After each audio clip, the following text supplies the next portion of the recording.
विष्णुपादाय कृष्णप्रेष्ठाय भूतले श्रीमते भक्तिवेदांत स्वामिनिति नामिने नमस्ते सारस्वते गौरवाणी प्रचारिणे निर्विशेषशून्यवादे पाश्चात्यदेशतारिणे जय श्री कृष्ण चैतन्य प्रभु नित्यानंद श्रीवासादि गौर जय श्री प्रभु नित्यानंद श्री अद्वैत गदाधर श्रीवासादि गौर भक्तजन। हे कमल के कृष्णा बुक रीडिंग अध्याय 2 भाग 4। हे कमल के समान नेत्र वाले प्रभु, आप शुद्ध सत्व के स्रोत हैं। ऐसे अनेक ऋषि हैं जिन्होंने केवल समाधि के द्वारा या आपके चरण कमलों के आध्यात्मिक ध्यान के द्वारा और इस तरह आपके विचार में लीन रहकर प्रकृति द्वारा उत्पन्न अज्ञान के महासागर को गोखुर में समाने वाले जल के समान बना दिया है। ध्यान का उद्देश्य मन को भगवान के चरण कमलों से प्रारंभ करके उन पर केंद्रित करना है। भगवान के चरण कमलों के ध्यान से ही बड़े बड़े मुनीष विशाल भवसागर को बिना कठिनाई के पार कर लेते हैं। हे स्वयं प्रकाश, जिन महान संतों ने अपने चरण कमलों की दिव्य नाव के सहारे अज्ञान सागर को पार कर लिया है, वे उस नाव को अपने साथ नहीं ले गए। वह अभी इस पार खड़ी हुई है। यदि कोई नाव नदी पार करता है तो वह उस नाव को पार लेता जाता है, तथा जब वो अपने गंतव्य पर पहुंच जाता है तो फिर वही नाव किस प्रकार उन लोगों के लिए उपलब्ध हो सकती है जो इस ओर प्रतीक्षा कर रहे हैं। इस कठिनाई का उत्तर देने के लिए देवता अपनी स्तुति में कहते हैं कि भगवान के कमलों की यह नाव ले नहीं जाई जाती। जो भक्तगण अब भी भवसागर के इस पार खड़े हैं, वे दूसरी ओर जाने में समर्थ होते हैं, क्योंकि शुद्ध भक्त सागर को पार करते समय उसे अपने साथ नहीं ले जाते। जब कोई इस नाव के पास जाता है तो भौतिक ज्ञान का सारा समुद्र सिमट कर कुपथ के में समा जाता है। अतः भक्तों को दूसरी ओर जाने की आवश्यकता नहीं पड़ती, वे तुरंत समुद्र पार कर लेते हैं। चूंकि महान साधु पुरुष समस्त बच्चियों के प्रति होते हैं, नाव तब भी इस ओर पड़े रहते हैं। कोई किसी समय उनके चरणारविंदों का ध्यान करके भौतिक अज्ञान के महान सागर को पार कर सकता है। ध्यान का अर्थ भगवान के चरण कमलों पर एकाग्रता। चरण कमल भगवान के सूचक है, किंतु जो निर्विशेषवादी हैं वे भगवान के चरण कमलों को नहीं मानते, अतः उनके ध्यान का विषय निराकार होता है। यह पक्का निर्णय है कि लोग शून्य निराकार का ध्यान करने में रुचि रखते हैं, वे ज्ञान के सागर को पार नहीं कर सकते। ऐसे लोग केवल यही सोचते हैं कि वे मुक्त हो गए। हे कमल नेत्र प्रभु, उनकी बुद्धि कलमशग्रस्त हो जाती है, क्योंकि वे आपके चरण कमलों का ध्यान करने में असफल रहते हैं। इस उपेक्षा भाव के कारण निर्विशेष संसार के बद्ध जीवन में पुनः गिरते हैं। भले ही कुछ काल के लिए वे निराकार साक्षात्कार के पद तक पहुंच जाएं। निर्विशेषवादी ब्रह्म तेज में लीन होने के लिए कठिन तपस्या करते हैं, किंतु उनके मन भौतिक कलमश से मुक्त नहीं होते। वे चिंतन की भौतिक विधियों का निषेध मात्र करते रहते हैं। इसका यह तात्पर्य कदापि नहीं कि वे मुक्त हो चुके, इस तरह वे नीचे गिर जाते हैं। भगवद गीता में कहा गया है कि निर्विशेषवादियों को मृत्यु की प्राप्ति के लिए महान यातनाएं सहनी पड़ती हैं। श्रीमद् भागवत के प्रारंभ में इसका भी उल्लेख है कि भगवान की भक्ति के बिना किसी को काम कर्म के बंधन से मुक्ति प्राप्त नहीं हो सकती। भगवद गीता में भगवान कृष्ण का श्रीमद् भागवत में नारद मुनि का कथन है, और यहाँ भी देवता इसकी पुष्टि करते हैं। जो लोग भक्ति नहीं करते उन्हें ज्ञान का चरम लक्ष्य ज्ञात नहीं हो रहता। ऐसे लोगों को अपनी कृपा प्राप्त नहीं होती। निरशेषवादी केवल यही सोचते हैं कि वे मुक्त हैं, किंतु वास्तव में इनमें भगवान के लिए कोई भावना नहीं होती। वे सोचते हैं कि जब कृष्ण इस जगत में आते हैं तो वे भौतिक शरीर धारण करते हैं। इस प्रकार वे कृष्ण के दिव्य शरीर की इच्छा करते हैं। भगवद्गीता में इसकी पुष्टि हुई है। और जानन्ति मां मूढ़ा फलतः निरुष्यस्वादी भौतिक वासनाओं पर विजय पाने तथा मुक्ति तक पहुँचने के बावजूद नीचे गिर जाते हैं। यदि विज्ञान के लिए ही वस्तुओं को जानने में व्यस्त रहते हैं और भगवान की भक्ति नहीं करते तो उन्हें वांछित फल प्राप्त नहीं हो सकता। ज्ञान लगता है केवल उनके द्वारा उठाया गया कष्ट, इससे अधिक कुछ नहीं। भगवद गीता में स्पष्ट कहा गया है कि ब्रह्म साक्षात्कार ही तो कुछ नहीं है। ब्रह्म साक्षात्कार द्वारा भौतिक आसक्ति या विरक्ति के बिना भी मनुष्य प्रसन्न रह सकता है और संभव के पद को प्राप्त हो सकता है, किंतु इस अवस्था के बाद भक्ति करनी ही होती है। जब मनुष्य ब्रह्म साक्षात्कार पद तक उठ जाने के बाद भक्ति करता है तो वह आध्यात्मिक राज्य वैकुंठ में प्रवेश करता है, जहाँ वह भगवान की संगति में स्थायी निवास करता है। भक्ति का यही परिणाम होता है। भगवान के भक्त कभी भी निरस्यवादी की भांति नीचे नहीं गिरते। यदि वे नीचे गिरते भी हैं तो भगवान में प्रेम पूर्वक नरक रहते हैं। भक्ति के मार्ग में भले ही उन्हें समस्त प्रकार के अवरोध मिलते हों, वे बिना डर के संततापूर्वक ऐसे अवरोधों को पार कर सकते हैं। शरणागत होने के बाद उन्हें विश्वास रहता है कि कृष्ण सदा उनके साथ रक्षा करें। कृष्ण ने भगवद गीता में वचन दे रखा है कि मेरे भक्तों का कभी विनाश नहीं होता है। देवताओं ने आगे कहा है, प्रिय भगवान, इस भौतिक जगत के सभी जीवों के कल्याण के लिए आप अपने आदि विशुद्ध रूप में शुद्ध सत्य के सनातन रूप में प्रकट हुए हैं। आपके प्रकट का लाभ लेते हुए वे सभी पूर्ण पुरुषोत्तम परमेश्वर की प्रकृति एवं रूप को अत्यंत सरलता से समझ सकते हैं।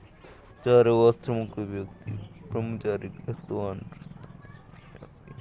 सभी आपके प्रकृति का लाभ उठा सकते हैं। हे लक्ष्मीपति भगवान, जो भक्त आपकी सेवा में लगे हुए हैं वे निरुष्य स्वामी मित्र अपने उच्च पद से नीचे नहीं गिरते। भक्तगण आपके द्वारा रक्षित होकर मुक्ति के मार्ग में बाधक माया के अनेक सेनापतियों के सिरों को लाग जाते हैं।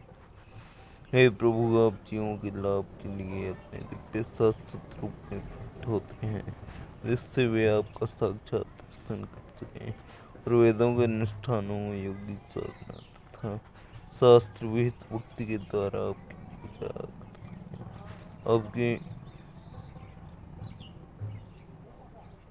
आपकी पूजा आपको पूजा की भेंटें समर्पित कर सकें।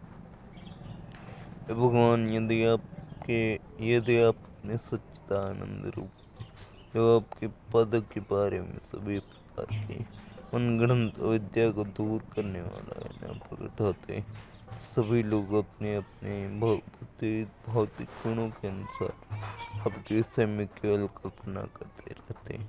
कृष्ण अवतार भगवान के समस्त काल्पनिक मूर्ति विज्ञान का मोह तोड़ प्रत्येक व्यक्ति प्रकृति के बारे में अपने अपने गुण के अनुसार भगवान के स्वरूप की कल्पना करता है। ब्रह्म संहिता में कहा गया है कि भगवान पुरातन पुरुष हैं, अतः कुछ धर्मानुयायी कल्पना करते हैं कि ईश्वर अत्यंत प्राचीन होगा, अतः वे भगवान को अत्यंत वृद्ध पुरुष की भांति इंगित करते हैं। किंतु उसी ब्रह्म संहिता में इसका प्रतिवाद भी हुआ है कि यद्यपि वे समस्त जीवों से प्राचीन है तथापि उनका शाश्वत रूप सदैव तरुण है। श्रीमद् भागवत में इस प्रसंग में ये सब प्रयुक्त है। विज्ञानम अज्ञानवित आत्मार्जनम। विज्ञानम का अर्थ है भगवान संबंधी दिव्य ज्ञान। विज्ञानम का अर्थ अनुभूत ज्ञान भी है, दिव्य ज्ञान गुरु शिष्य गुरु परंपरा के और वही विधि से स्वीकार किया जाता है। जैसे ब्रह्म संहिता में ब्रह्मा इस कृष्ण ज्ञान को प्रस्तुत करते हैं, ब्रह्म संहिता विज्ञान है, तो ब्रह्म के दिव्य अनुभव के रूप में अनुभूत हुआ, और इस तरह उन्होंने दिव्य धाम में कृष्ण की लीलाओं तथा उनके स्वरूप को प्रस्तुत किया। यह ज्ञान अज्ञानविद अपमार्जनम है, जिसका अर्थ है वह जो सभी प्रकार के ज्ञान की कल्पनाओं को नष्ट कर सके। ज्ञान के वशीभूत होकर लोग भगवान के स्वरूप की कल्पना करते हैं, और उनकी कल्पना के अनुसार कभी वे साकार होते हैं तो कभी निराकार। किंतु ब्रह्म संहिता में कृष्ण का प्रस्तुतिकरण विज्ञानम है, अर्थात वैज्ञानिक है। भूत ज्ञान है जिसे ब्रह्मा ने प्रदान किया और भगवान चैतन्य ने स्वीकार किया, इसमें कोई संदेह नहीं है। श्री कृष्ण का रूप, उनकी वंशी, उनका रंग, सब कुछ सत्य है। यहाँ यह कहा गया है कि यह विज्ञान समस्त प्रकार की चिंतन पर विद्या को सदैव मात देता है। अतः आप कृष्ण रूप में अवतार लिए बिना न तो अज्ञानविद अपमार्जन चिंतन पर ज्ञान के अज्ञान का नाश, न ही विज्ञान का साक्षात्कार किया जा सकता है। ज्ञानविद अपमार्जनम दूसरे शब्दों में आपके अवतार से काल्पनिक ज्ञान की अविद्या मिट जाएगी, और भगवान ब्रह्मा जैसे अधिकारियों के अनुभूत ज्ञान की स्थापना होगी। मनुष्य भौतिक प्रकृति के तीनों गुणों से प्रभावित होकर प्रकृति के गुणों के अनुसार अपने ईश्वर की कल्पना करते हैं। इस प्रकार ईश्वर को अनेक प्रकार से प्रस्तुत किया जाता है, किंतु आपकी प्रकृति से यह सिद्ध हो जाएगा कि ईश्वर का असली रूप क्या है। निरुक्तेशवादियों की सबसे भयंकर भूल इसका उनका यह विचार है कि जब भगवान अवतरित होते हैं तो वे सतोगुणी पदार्थ का रूप स्वीकार करते हैं। वस्तुतः कृष्ण या नारायण का रूप किसी भौतिक विचार के परे होता है। यहाँ तक कि महंतम निर्मायवादी शंकराचार्य ने भी स्वीकार किया है कि नारायण ऊपर व्यक्ता भौतिक सृष्टि द्रव्य पदार्थ के अव्यक्त प्रागट्य से या द्रव्य के अप्रत्यक्ष संरक्षण से उत्पन्न होते हैं, और कृष्ण इस भौतिक बोध से परे हैं। उसे इसे श्रीमद्भगवत में दिव्य सत्य कहा गया है। इसका संबंध सतोगुण से नहीं है, वे भौतिक सत्य से ऊपर हैं, वे सच्चिदानंद स्वरूप हैं। हे प्रभु, जब आप विभिन्न अवतारों में प्रकट होते हैं तो विभिन्न परिस्थितियों के अनुसार आप भिन्न भिन्न नाम और रूप धारण करते हैं। सर्वाकर्षक होने के कारण आप का नाम कृष्ण है। अपने दिव्य सौंदर्य के कारण आप सुंदर कहलाते हैं। श्याम का अर्थ है तांबा, फिर भी कहा जाता है कि आप हजारों कामदेवों से अधिक सुंदर हैं। इंद्र कोटि कम नहीं है यदि आपका रंग श्याम बादल जैसा है, यद्यपि आपका रंग श्याम जैसा है, किंतु दिव्य परम होने के कारण आपका सौंदर्य कामदेव के कोमल शरीर से कई गुना आकर्षक है। कभी कभी आप गिरधारी कह जाते हैं क्योंकि आपने गोवर्धन पर्वत धारण किया था। कभी कभी आप नंद नंदन वासुदेव या देवकी नंदन कहलाते हैं क्योंकि आप महाराज नंद या वासुदेव अथवा देवकी के पुत्र रूप में जन्म लेते हैं।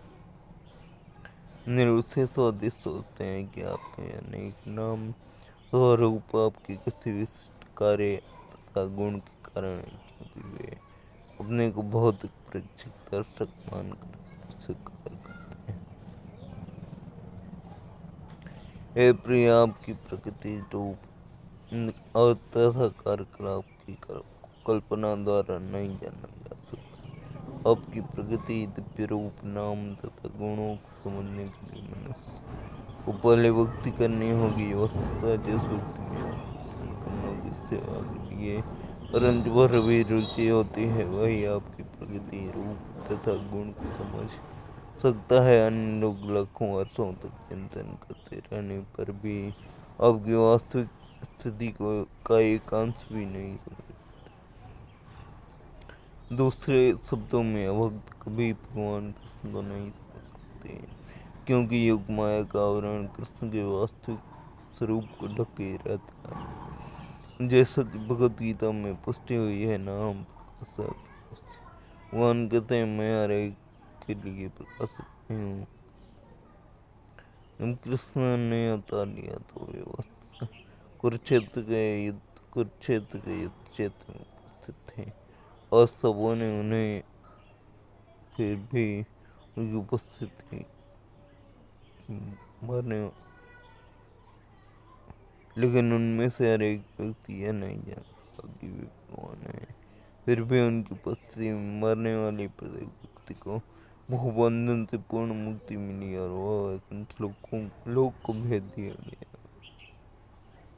हे भगवान ने उसे स्व दिया। भक्त यह नहीं समझ सकते कि आपका नाम आपके रूप से भिन्न है, जो कि भगवान परम था। उनके नाम तथा वास्तविक रूप में कोई अंतर नहीं है। भौतिक जगत में नाम तथा रूप में अंतर होता है। आम का फल आम के नाम से भिन्न होता है। कोई केवल आम की रट लगाकर आम का स्वाद नहीं पा सकता, किंतु भक्त जानता है कि भगवान के नाम तथा रूप में कोई अंतर नहीं। अथवा हरे कृष्ण मंत्र, हरे कृष्ण कृष्ण कृष्ण हरे हरे, हरे राम राम हरे हरे कीर्तन करता है और अपने आप कृष्ण की संगति में अनुभव करता है। जो व्यक्ति परमेश्वर के परम ज्ञान में पहुंचते नहीं है, उन्हें भगवान कृष्ण अपनी दिव्य लीलाएं दिखलाते हैं। वे केवल भगवान की इन लीलाओं का ही चिंतन कर सकते हैं और पूरा लाभ उठा सकते हैं। क्योंकि भगवान के दिव्य नाम तथा रूप में कोई अंतर नहीं होता था, उनकी दिव्य लीलाओं तथा उनके रूप में कोई अंतर नहीं होता। जो अल्प ज्ञानी है यथा स्त्रियाँ, श्रमिक, वणिक वर्ग, उनके लिए वास्तव ने महाभारत की रचना की है। महाभारत में कृष्ण अपने विभिन्न कार्यकलापों के साथ विद्यमान है। महाभारत इतिहास है। अल्पज्ञानी लोग श्री कृष्ण की दिव्य लीलाओं के अध्ययन समझता श्रवण मात्र से ही क्रमशः प्राप्त होते हैं। जो कृष्ण के दिव्य चरण कमलों के विचार में सदैव लीन रहते हैं और सदैव पूर्ण कृष्ण अमृत में रहते हुए कृष्ण भक्ति में लगे रहते हैं, उन्हें कभी भी इस जगत में रहते हुए नहीं मानना चाहिए। त्रिलोक गोस्वामी ने कहा है, जो लोग मनसा वाचा कर्मणा कृष्ण मुक्ति में लगे रहते हैं, उन्हें इसी शरीर में रहते हुए भी मुक्त हुआ मानना चाहिए। भगवद गीता में इसकी पुष्टि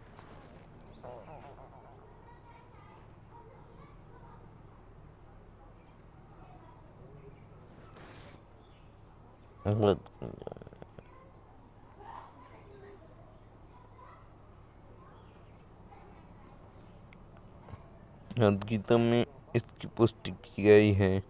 जो व्यक्ति भगवान की भक्ति में लगे हुए हैं, उन्होंने पहले ही भवसागर को पार कर लिया है। श्री कृष्ण भक्तों तथा भक्तों को समान रूप से जीवन का अंतिम लक्ष्य प्राप्त करने का अवसर देने के लिए प्रकट होते हैं। भक्तों को भगवान का साक्षात दर्शन करने तथा उन्हें पूजने का अवसर प्राप्त होता है। जो लोग उस पद को प्राप्त नहीं है, उन्हें उनके कार्यकलापों से परिचित होने और उनके हित तक उठने का अवसर प्राप्त होता है। हे प्रिय प्रभु, हे सर्वोपरि नियंता, आपके पृथ्वी पर प्रकट होने पर कंस तथा जरासंध जैसे सभी असुर नष्ट हो जाएंगे। सारा जगत सौभाग्य से व्याप्त हो जाए। जब आप इस ग्रह पर चलते हैं, तब आपके मुगे तलवे से भूमि पर छाप उठेगी, जैसे तहज सूल तथा बिजली। इसी प्रकार आप पृथ्वी एवं स्वर्गलोक में रहने वाले सभी पर भी कृपा करेंगे, क्योंकि हमें उन चिन्हों का को देखने का सौभाग्य प्राप्त होगा। देवताओं ने कहा, हे प्रभु, आप अजन्मा हैं, अतः आपके प्रकट होने का यदि कोई कारण हो सकता है तो वह आपके आनंददायक लीलाएं ही है। यद्यपि भगवान के प्रकट होने का कारण भगवद गीता में बताया गया है, भक्तों की रक्षा करने तथा भक्तों का विनाश करने के लिए अवतरित होते हैं, किंतु वस्तुतः वे अपने भक्तों से आनंद मिलने के लिए अवतरित होते हैं और भक्तों के विनाश के लिए नहीं। यह भक्त प्रकृति की मात्र ठोकर के द्वारा ही नष्ट कर दिए जाते हैं। प्रति बहिरंग शक्ति के कार्य कारण उत्पत्ति पालन दया संहार सतह चलते रहते हैं, किंतु आपके पवित्र नाम का आश्रय लेने मात्र से ही, क्योंकि आपका नाम तथा आपका व्यक्तित्व भिन्न है, भक्तगण पर्याप्त सुरक्षित रहते हैं। जब भगवान अवतरित होते हैं तो भक्तों की सुरक्षा तथा भक्तों को विनाश वास्तव में भगवान का कार्य नहीं होते। ये तो उनके दिव्य मनोविनोद के लिए है, उनके अवतार लेने का कोई अन्य कारण नहीं हो सकता है। प्रभु, आप यदुवंश में सर्वश्रेष्ठ के रूप में प्रकट हो रहे हैं और हम आपके चरण कमलों में अपना सादर नमस्कार कर रहे हैं, विनम्र नमस्कार कर रहे हैं। इस अवतार के पहले आप मत्स्य अश्वकुर्म अर्धपुरुष सिंह वराहंस भगवान रामचंद्र परशुराम इत्यादि अनेक अवतार ले चुके हैं। आप भक्तों की ही रक्षा के लिए प्रकट होते रहे हैं, अतः हम आपसे प्रार्थना करते हैं कि आप अपने उदात्त रूप में हमें तीनों लोकों में वैसे ही सुरक्षा प्रदान करें और शांतिपूर्ण जीवन यापन के लिए मार्ग के समस्त अवरोधों को दूर कर दें। हे माता देवकी, आपके कर्म में भगवान हैं जो अपने समस्त पूर्ण अंश सहित प्रकट होने वाली हैं। वे आपके कल्याण के लिए प्रकट होने वाली आदि भगवान हैं, अतः आपको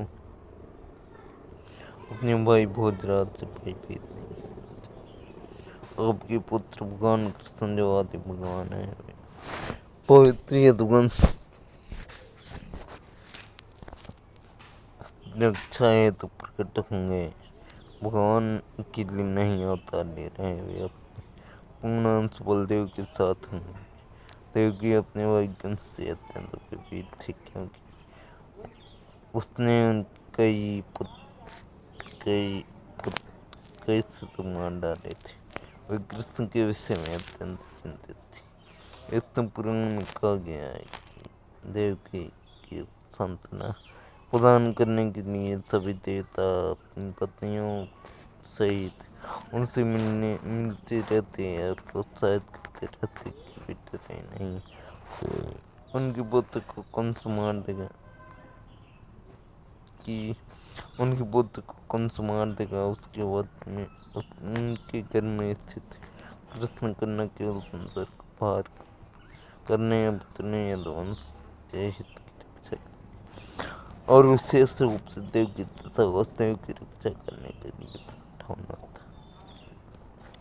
ऐसा माना जाता है कि कृष्ण को वसुदेव के घर में गर्भवती देवकी के मन में या फिर वहाँ उनके घर में स्थानांतरित कर दिया गया था।